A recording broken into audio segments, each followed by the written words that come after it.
box at the end, and I'll answer any of the questions that you might have. So let me start by sharing my screen, getting this presentation up. Okay, and I'm just going to move this. Whoops. Right. Okay. Hopefully everybody can see that, Steve, can they? Yeah. Good stuff. Right, I'll make a start. So today is really the first of sort of 2 sessions about direct mail, and I'm going to focus today on the strategy and the planning behind direct mail. I'll touch on creative in a couple of areas, but really my colleague Stuart next week is really going to explore how you can fine-tune the creativity of your direct mail in more detail. So really the areas that I want to cover are these. I want to talk a bit about planning. I will touch on propositions and how to develop new propositions, challenger propositions. I want to talk about testing and evaluation, measuring the success of direct mail, because it's not easy, it's not simple. And I want to talk a bit about budgeting for direct mail. So those are really the areas that I'll talk about today. Okay. So I want to start with something that a slide that a colleague called Tony Preedy came up with. So I've named it the Preedy principle. Tony Preedy, if you ever get the chance to go and see him talk, he's a brilliant speaker, brilliant orator. He's a lifelong direct marketeer. He was, for 11 years, he was the marketing director at Lakeland Home Shopping, an absolutely superb e-commerce and direct marketing company. He is now the chief executive or chief commercial officer, global commercial officer for a marketplace, a global marketplace called Frugo. But Tony Preedy's 4 key factors for influencing the success of your direct mail. The first of them is creative, which, according to Tony, perhaps will influence 10% of your success, which is ironic because it's often the place that we all start. We all want to get straight into talking about the great ideas we've got for our next direct mail campaign. But actually, it probably isn't the place you'll start. You should start, and I'll talk about some of the other places that you should start today. Creative has a 10% influence on the success of your direct mail campaign. Much more important is the offer that you make, and we'll talk a little bit more about offer strategies, but 20% of the influence on the success of your direct mail campaign will come from the nature of the offer. So offer testing should always be a part of your direct mail campaign planning. 30%, according to Tony, of the success of your direct mail will be around the timing. So, we've seen this over and over again. So timing it to reflect consumers' sort of life stage or the timing in their lives, just about to have a baby, just had a baby, just got married, just moved house, all of those kinds of things, just got promoted, just got a new job. Timing is really crucial, but also timing in terms of seasonality. So typically this year is a particularly unusual year in terms of the global pandemic, but typically you might expect to see the best response rates to the same piece of direct mail that went out throughout the year. Depending on which sector you're in, you might expect to see the best response rates perhaps from September to November, and maybe from January to March. And it's tough to make direct mail work in July, and tougher to make direct mail work in July and August, because of course we're all on our summer holidays. This year's really overturned that, but timing is crucial. And according to Tony, the single most important factor influencing the success of your direct mail campaign will be targeting.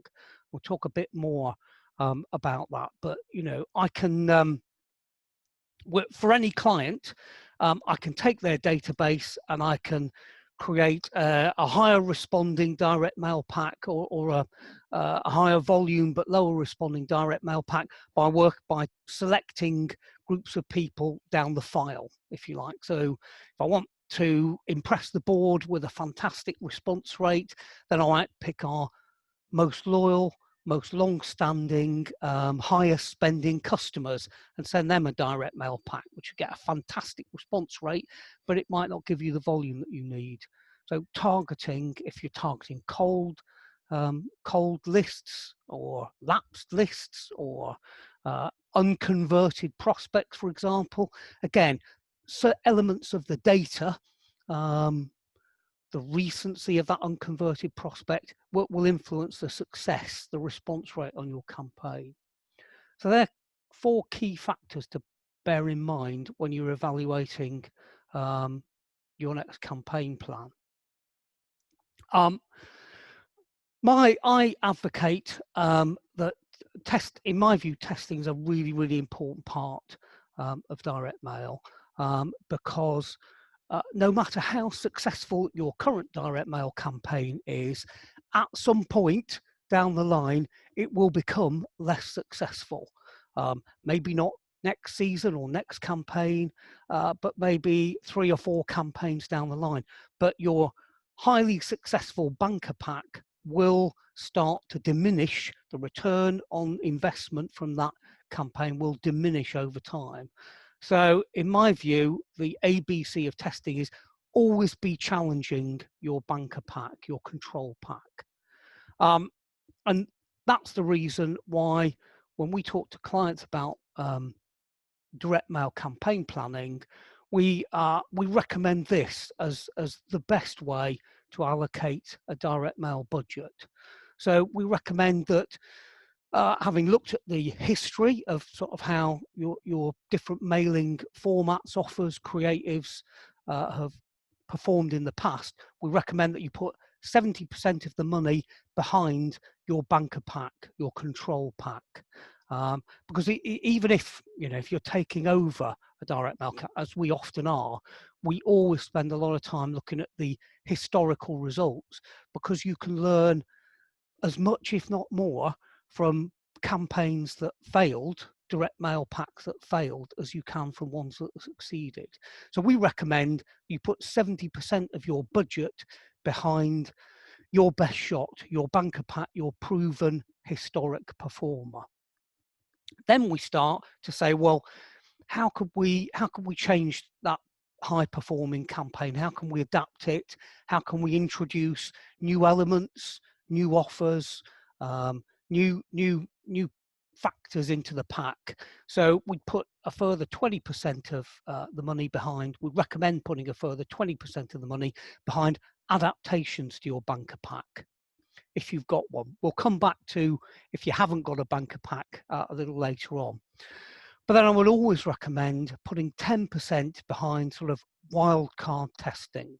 Okay, 10% of your money to try something completely different. It's low risk because you're putting 90% behind sort of proven or adaptations of proven formats, but always be trying something new. Lots of them will fail. You know, I think in FMCG, something like 7 out of every 10 new products put onto supermarket shelves fail within a year. But what you're looking for is the 3 in 10 or the 1 in 5. You're looking for the occasional new test that actually stands a chance of over time replacing your control pack. So that's how we recommend allocating a direct mail budget. Because the bottom line is, direct mail is an expensive medium. It's very easy to get it wrong, and you have to work really hard to make sure it succeeds. If you look at the sort of the relative cost per 1,000 contacts of the different marketing communication methods that we have at our disposal, then one of the cheapest, or the cheapest probably, is digital display advertising. I can probably buy digital display advertising for £3 to £5 a thousand. It doesn't have fantastic response rates, but I can actually get my communications out there at a very, very low cost.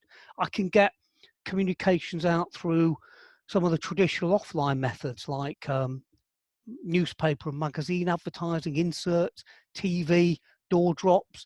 I can get those out there for somewhere between perhaps 15 and £50 a thousand.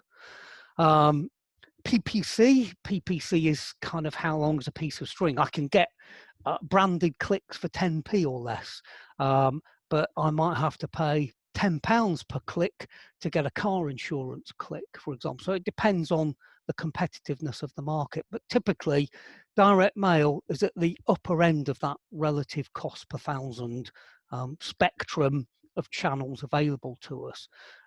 So really the only the only communication channels that are more expensive than direct mail are outbound calling and face-to-face selling. So it's an expensive medium, which means that the planning, the budgeting, the sort of proposition development, the testing is all going to be extra important, more important than maybe for some other lower cost channels. So something that I typically start with when I'm planning a direct mail campaign, and certainly you should start this before you ever put pen to paper on the creative brief, before you start to brief a creative team or an agency on it, is to look at the maths of it. So this is a really simple Excel spreadsheet that just looks at different potential costs per packs. It's difficult to get a direct mail pack out even in volume for much less than 50p. Whereas, in the B2B marketplace with lower volumes and more to say, maybe in B2B you might be paying £1.50 or £2 per pack. So look at the range of response rates based on your history, look at potential cost per pack, and then input a profit per sale, profit per booking, profit per transaction, profit per new policy. And then you can immediately work out where your break even is. If I'm getting £75 back per sale, I'm selling a £199 item, let's say, with good margins, then probably on a 50p pack, I can break even and just get into profit if I can hit 0.75% response rate. Is that realistic? Is there some evidence from the history that tells me I should be able to meet that? If you're looking at more expensive packs, perhaps in the B2B market, or you've got an all singing and dancing pack, well over 100 grams, then you're really going to need much better response rates. Now, obviously, we're not all trying to sell a single item via direct mail. Many of us are trying to acquire a new customer who will repeat purchase over a lifetime, or we're trying to acquire a new policy holder, a new insurance policy holder who will renew over several years. So in that case, profit per sale becomes an estimate of lifetime value. But this is a really good way to think about it before you ever start to think about, well, what kind of direct mail pack could I afford with the response rates that I'm likely to achieve. And that's a piece of the planning. Okay, so we talked a lot about banker packs and control packs. What happens if you don't have a banker pack, or you're new to direct mail? Well, I always recommend, if there has been some direct mail in the past, if there's some track record, go back and pore over the historic results. If you haven't got a banker pack or you're new to direct mail, then there's a model that we use within the agency that we found really helpful. It's very simple. So the starting point is to define what you offer, so the brand essence, but not with any flowery marketing language, just the elevator pitch. What exactly is it that you are offering in your next direct mail campaign? So this is an example from a company we work with called Central Capital. They're a or they are a subprime lender, so sort of higher risk, large value loans that are secured on the value of your property. So they offer fast, easy access to loans from 3,000 to 75,000 for any reasonable purpose to homeowners. That is the elevator pitch on what Central Capital do. And the crucial bit is to start by thinking about why people might not take up your offer, might not take up that proposition. And for Central Capital, you know, with a relatively sort of high risk, relatively low credit score audience, the kinds of things that might stop them from responding are things like not being able to afford another loan, don't trust themselves to manage their finances. They worry about the fact that it's secured against my house. So work out what might stop people from responding, and then work out what you've got to position against that. For people whose main concern might be that they can't afford another loan, then Central Capital have the benefits of consolidation. For people who are worried that they don't trust themselves to manage their finances, you've got the proposition that we can help them to manage their finances, and so on. So start with the reasons why people might not respond to you, whatever market you're in, and then work out what your best sort of your best headline is for actually overcoming that inhibition. Because then that gives you a framework to start developing potential propositions. So can't afford another loan, with the benefits of consolidation. By consolidating your debts, you could halve your monthly payments. There's a proposition there. Halve your monthly outgoings, more money in your pocket every month, and so on. You know, some people great at managing their finances. Do you want to know their secret? We help you to manage your finances. You know, the concern about being secured against a home. Your home is worth even more than you think. Find out how much inside. So that is a proposition development matrix. That's what we call it. And it's a really good way to start thinking about what you have to offer and how you could expand it in a direct mail pack. Because direct mail is probably the single most powerful, most expansive way that you will have across all of your channels to actually overcome every objection that a customer might have or potential customer might have, and to actually build their confidence in you. And in practice, this is Central Capital. Obviously, direct mail was their biggest channel, their most successful channel. They tested all of our potential proposition. There you see some of the packs, and they tested it. As you can see, it was not just a test of creative, it was also a test of different cold lists. And out of that one test program, we already had a control pack which worked pretty well. But we were able to come up with 2 new packs out of 5 that beat the control.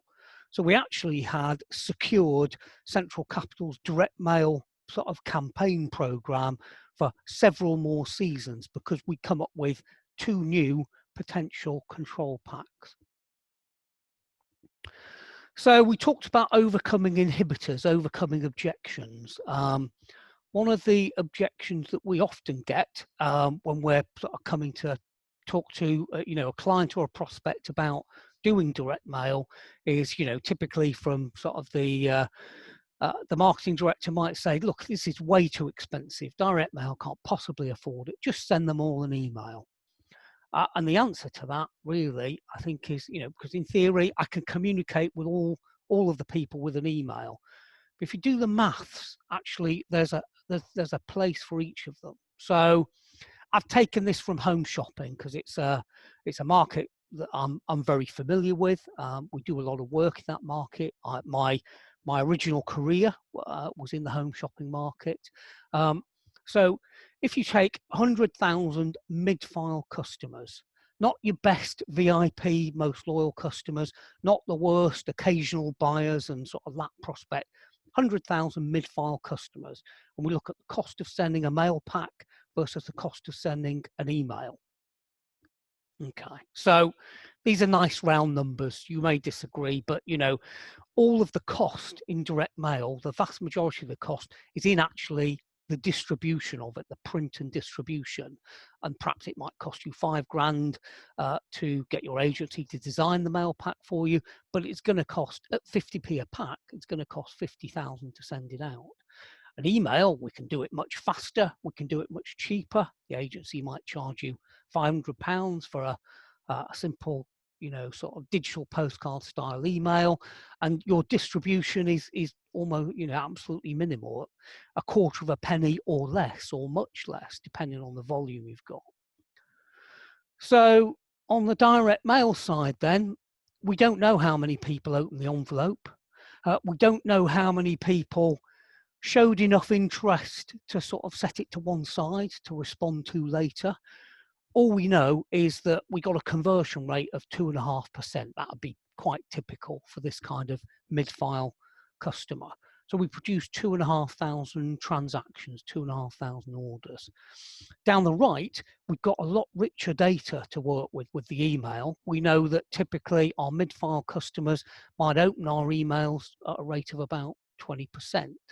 If we went to our VIP customers, that might be 35%. If we're going to the bottom of the file, or prospects, that might be 10, 15%.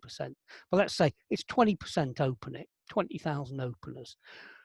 If your email's good and well designed and well constructed and got good navigation, you might get a 25% click-through rate. So 5,000 click-throughs on our website. If our website works well, it might convert around 3.5% of them. 175. You'll have your own versions of these numbers, but these are sort of typical. So what does the maths tell us then? Well, on the left-hand side, the direct mail has produced 2,500 buyers, but at a cost, our cost per transaction, cost per order is about £22. On the right-hand side, our email has only produced 175 buyers, transactions, but the cost per buyer is much, much more cost effective, £4.30. The problem comes, so it's horses for courses really. What do you want to do? Do you want to produce, you know, 17,500, or do you want to produce 250,000? You know, which one's going to make a dent on the weekly, you know, the weekly sort of trading figures, the weekly board report? Because I don't think you can send 10 or 15 of the same email to the same file without getting a really severe diminishing returns. So you couldn't do 15 emails to replace one direct mail, even though it would be much more cost effective. So email is the way to get good, strong volume of policies, bookings, sales, etc. Email is cost effective, but you don't have the same reach, and you don't have the same impact. Here's another common objection that we get. So, you know, the commercial director said, well, let me just stop you right there. I'm not buying into direct mail. It just doesn't work for us. Well, really? Well, we tend to take a look at their historical results at this point. But here are some sort of killer questions for a DM skeptic in your organization. So, how many versions did you test, Mr. Marketing Director? Well, didn't we? We hired a top-notch London agency and we ran with a creative that we all loved. You know, the chairman's wife loved it. Okay, then that's a recipe for sort of hit or miss, isn't it? Direct mail is great for personalization. If you're not using extensive personalization in a direct mail pack, you're sorely missing out. How good was your personal? Well, we addressed them all to Mr. Rowe. Okay, so cross there. How exclusive was the offer? If you're going to go to the expense of using one of the most costly communication channels, you've made an exclusive offer, right? Haven't you? Well, no, we sent them the same offer that they can find on our TV commercials and our PPC and our press ads. Okay. How easy was it to take up the offer? I've lost track of how often I've actually, come across a really interesting offer and then You know, it's 10 o'clock at night. Everybody's gone to bed. I don't want to put it in the post. I don't want to make a phone call. I want to respond to it online. And I can't find the offer on the website. It's extremely difficult to take up. Or they don't offer my payment method. I want to pay by PayPal. How urgent was the deadline? Oh, well, we didn't have one. Okay, right. So that's a mistake. The biggest enemy we all have as marketeers, regardless of the channel you're working in, is inertia.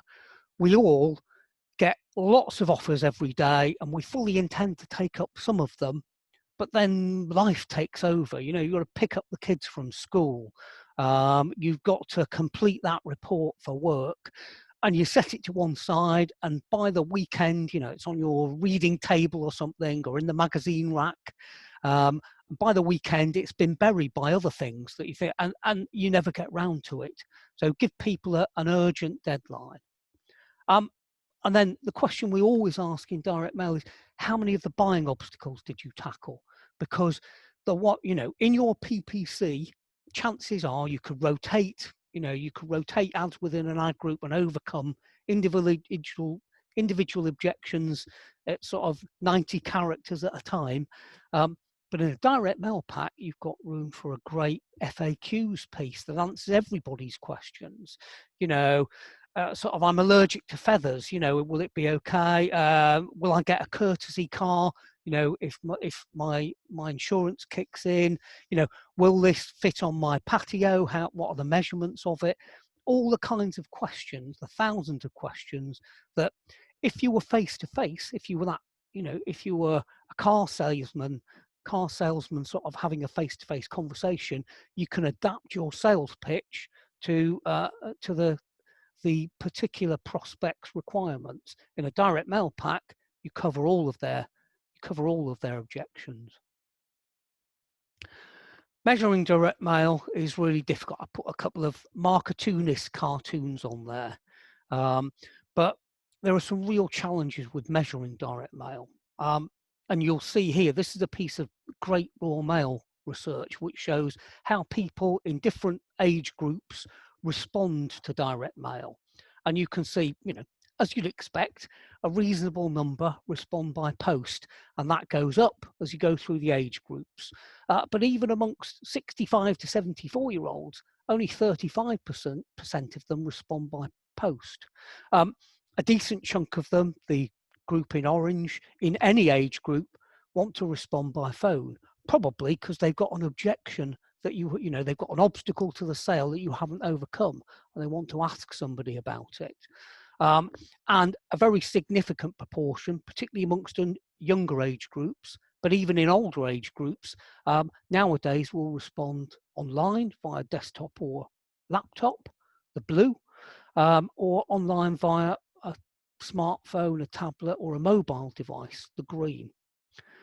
So the challenge is, how do you make sure that you capture all of that, you know, all of that should be credited back to your expensive direct mail campaign? Well, Google Analytics is very helpful for calls. You know, call tracking tools like Response Tap can be helpful. Apparently Google can track store visits. The bottom line is, the single most important thing to do is to actually use control groups, holdout groups. So lift is the incremental increase in revenue generated from sending a marketing campaign.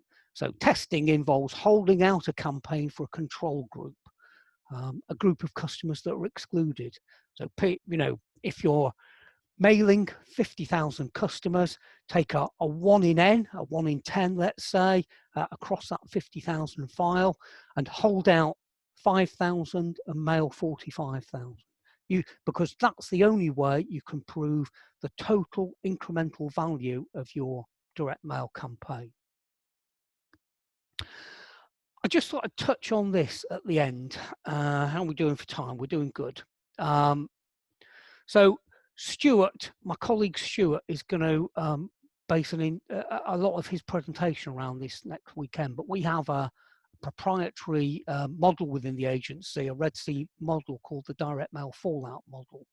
And essentially, it takes you from, on the left, 100 or 1,000 or 1,000,000 mailings dispatched, to on the right, the 0.5%, the 2% of, converted transactions, policies, bookings, sales, orders, store visits, whatever your definition of a conversion is, if you like. And it looks at each of the areas where people fall out. And, for example, inevitably targeting is an issue, because no matter how up to date your list is, a proportion of the people that you mail, if it's B2C, will have moved house by the time your mailing reaches them. If it's B2B, then a small proportion of the people will have moved job by the time you reach them. So, and it takes you all the way through the different stages. We come up with strategies to improve, to sort of make that steep curve shallower, to get more people through each of those stages. It's a great way to think about the construction of a successful direct mail pack. Perhaps the most crucial bit is in the middle, the thing we call the 30-second barrier, because Royal Mail research suggests that most marketing mail gets opened.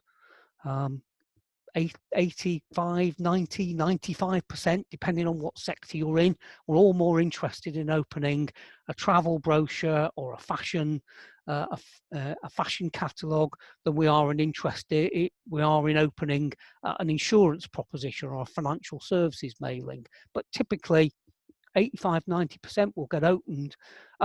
Most of it will get glanced at.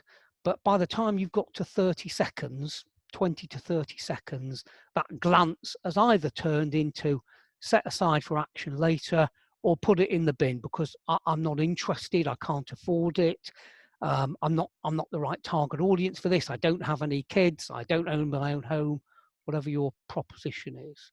So I thoroughly recommend that you tune into Stuart's webinar next week to find out more about the direct mail fallout model.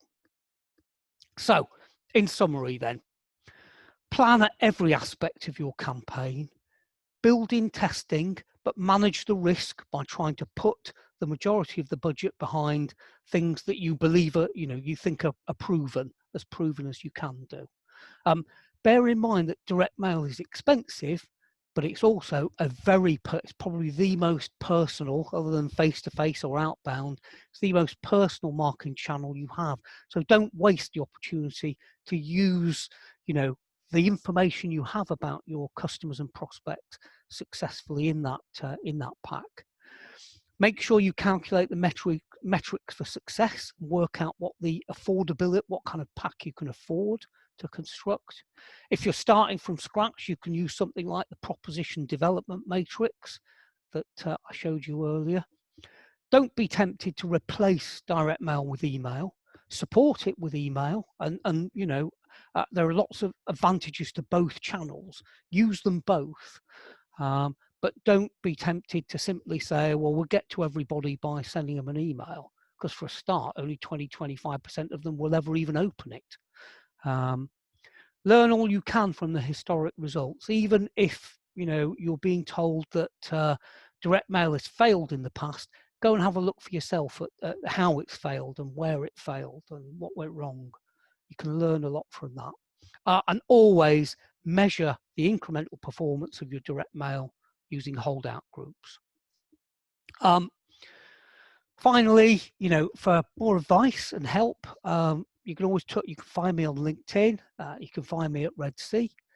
I thoroughly recommend that you tune in to Stuart's presentation next week on the tactics and techniques for making direct mail more successful, more creative techniques.